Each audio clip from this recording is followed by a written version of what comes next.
Please be seated. Aloha mai kākou apau.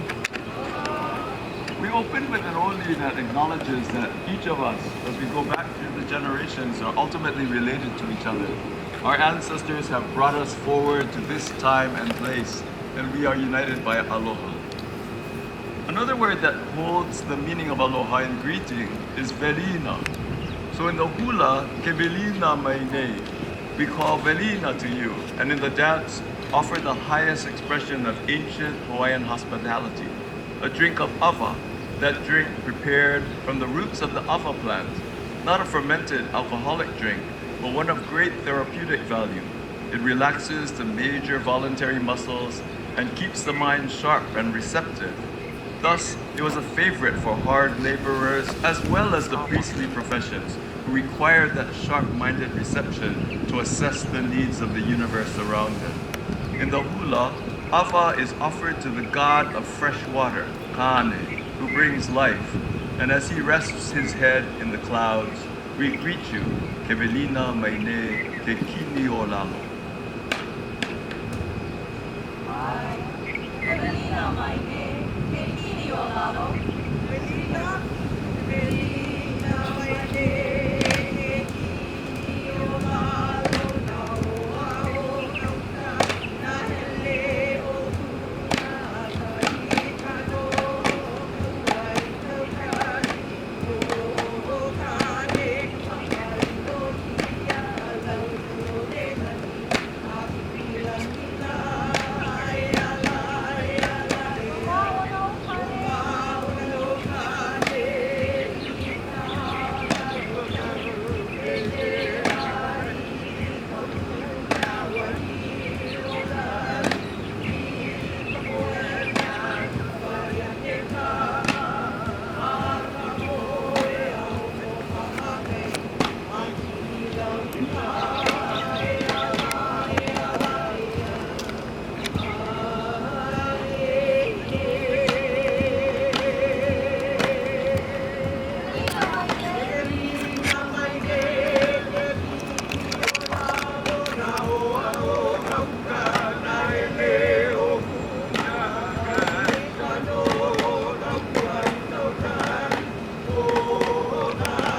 ka i no kia, lau no ne kani, a pila nila, ai ala, ai ala, o mauna o kane, i ka lau e te ai, o kuna wani o lani, i ka moena, wai a te ka, a ka moe au o pahake, a ki lau ka, ai ala, ai ala,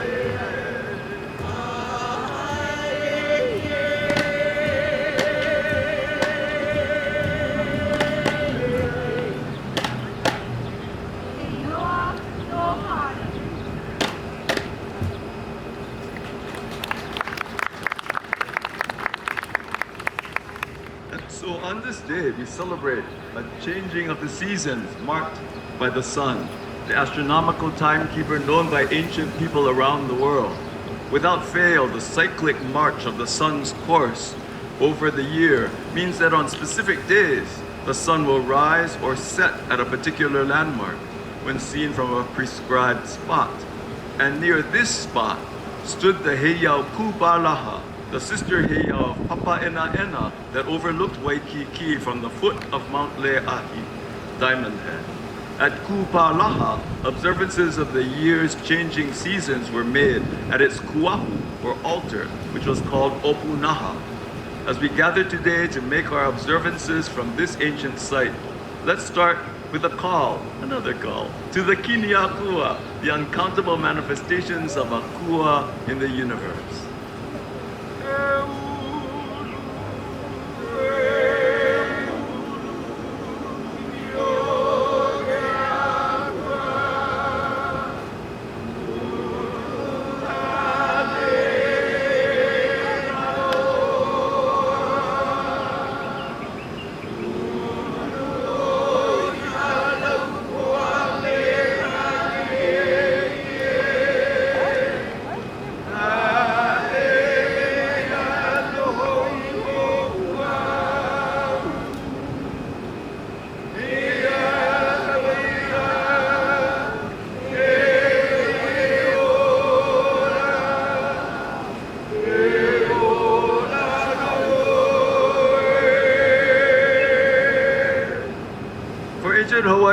the Kiniakua govern the passing of each day, the cycle of the moon, the slow changes across the year. The Kiniakua, the myriad gods that we addressed in this short chant, are themselves manifestations of the four major Hawaiian gods of ancient times. Kane, that we mentioned already, god of fresh water flowing through and over the ground. Kanaloa, god of the sea. Ku, god of governance, persistence, and rigor. And Lono, god of peace, leniency, and fertility. Furthermore, Ku and Lono between themselves encompass the Hawaiian year, with Ku holding sway over the hot summer months and Lono dominating the cooler, wet winter months. We have been in the season of Ho'oilo, the so-called Hawaiian winter, when rains are typically more frequent and the days and nights are cooler. It's marked by the Makahiki, a time of peace, and celebration of the god Lono, a god of fertility of land and people. As his season passes, we acknowledge his recent prominence with a Makahiki chant to Lono.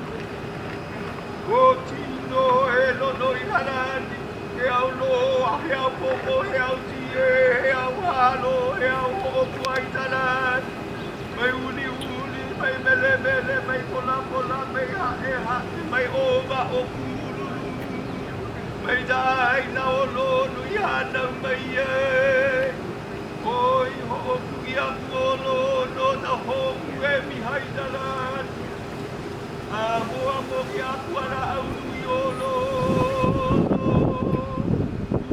i papa garua mai dai a mai na ku kai ka mi no Lono e ku ka malo a hiu o Lono e a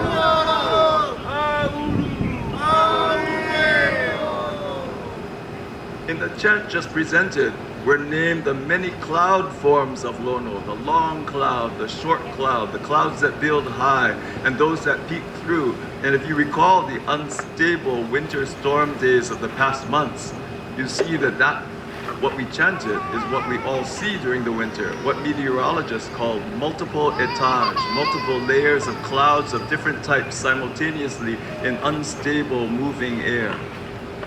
And later in the chant, reference to the great banner of the Makahiki, the staff of Lono, with its brilliant white hanging kappa, and topping it all, the pearl-eyed Makaiba Lono image, a magnificent figure towering over the Makahiki procession and games.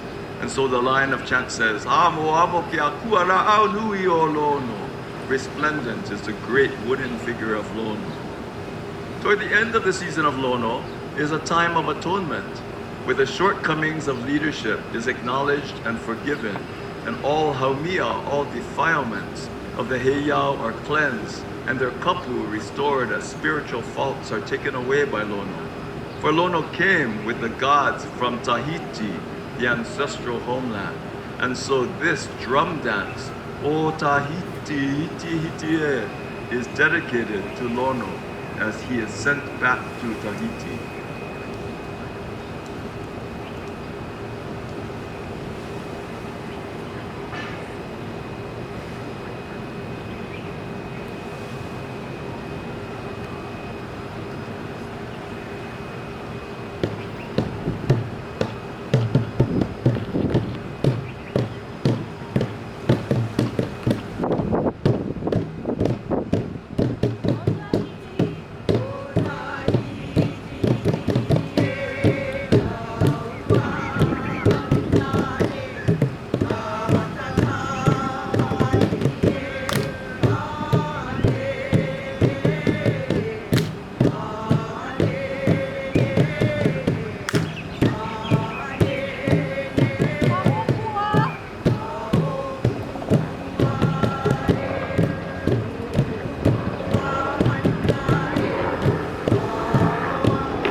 sent back to Tahiti. And in contrast to the winter season of Lono, where governance was relaxed and warfare was forbidden, the hot summer season of Kauwela we are entering now is a time of chiefly action and for the reactivation of the very strict protocols of the temples of the chiefs called Luakini.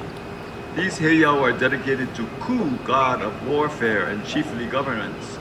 One of these Luakini heiau that once occupied this spot was called Kupalaha. Everybody say Kupalaha. Pretty good. Kupalaha. Palaha means to extend broadly. So Kupalaha is a very appropriate name for the main Luakini heiau of the Ali'i Nui of Oahu, the highest chief of Oahu, whose influence and command must extend broadly across all the districts of the island. One of the symbols of the kapu of the Luakini is set up at this time of year, the lepa'ula, the red kapa banner signifying the season of Ku.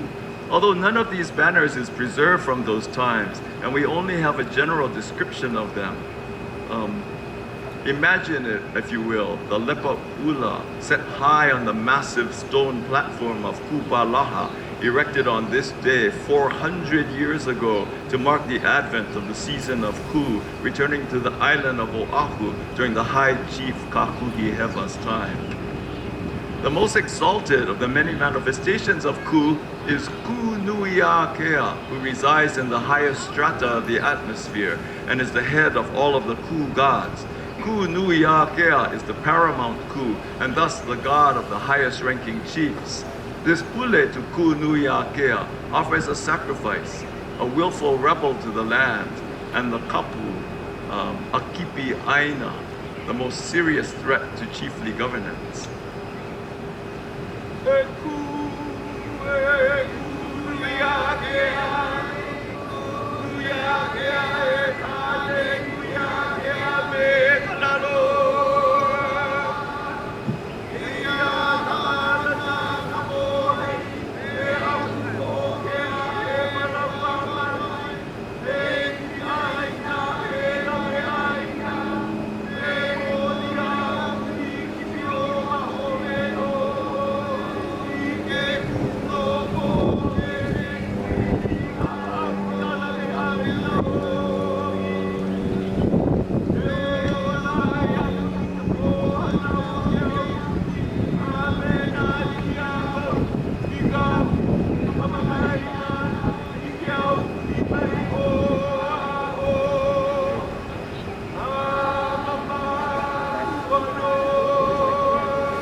Such is the pule to Ku in his season, presented for the high chief and the Luakini, and accompanied by offerings to the ruling chief of the land. Speaking of ruling chiefs, how many of you here have been to the Bishop Museum to see the magnificent feather helmet and cape, the mahiole and the ahu'ula of the High Chief Kalani o Pu'u, returned recently to Hawaii after 238 years?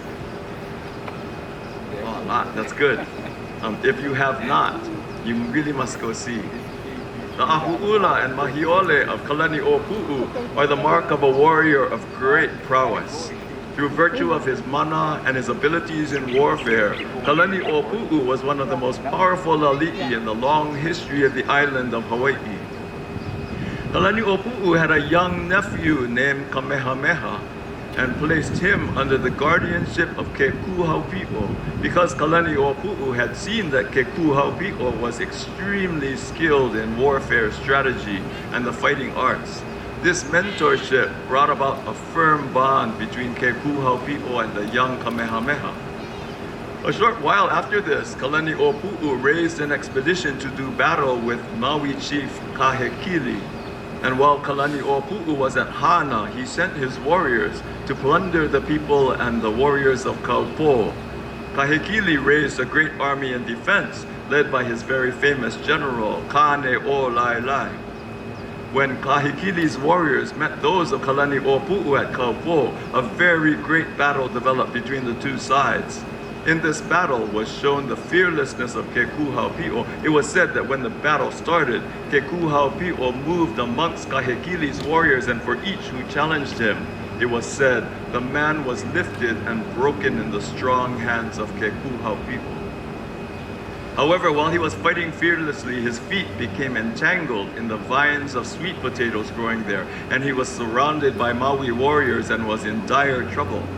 But when Kamehameha saw that his teacher was being threatened, he leapt into the heat of the battle to rescue his teacher. By Kamehameha's actions, Kekuhaupio escaped with his life, and this was perhaps one of the things that built the bond of affection between the young chief and his mentor. So now 2 short hula are presented in sequence here. Ka hea ta'a'a, the challenge is called, which reflects the preparation of warriors for battle. And Aya Tealo Kawo Pahonu, about the Battle of Kaupo and the rescue of Kekuhaupio.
The ancient warrior chiefs of Hawaii were rigorously trained for battle, and Lua, the secret bone-breaking Hawaiian martial art, was taught to all warrior chiefs of the time. What is not well known today is that the roots of hula and lua are closely related. As in hula, the specific deadly movements of lua are named, sometimes very poetically. It's said that most of the words of this next hula are names of lua moves, and that they were uttered by Kalani o Pu'u himself while he was engaged in hand-to-hand fighting with 2 enemy warriors simultaneously. He essentially chanted to them as he held, bested, and annihilated them. The words were remembered and passed through the generations via oral tradition, And hula is one of the ways in which his words are brought to life and the event memorialized so that they are still with us centuries later.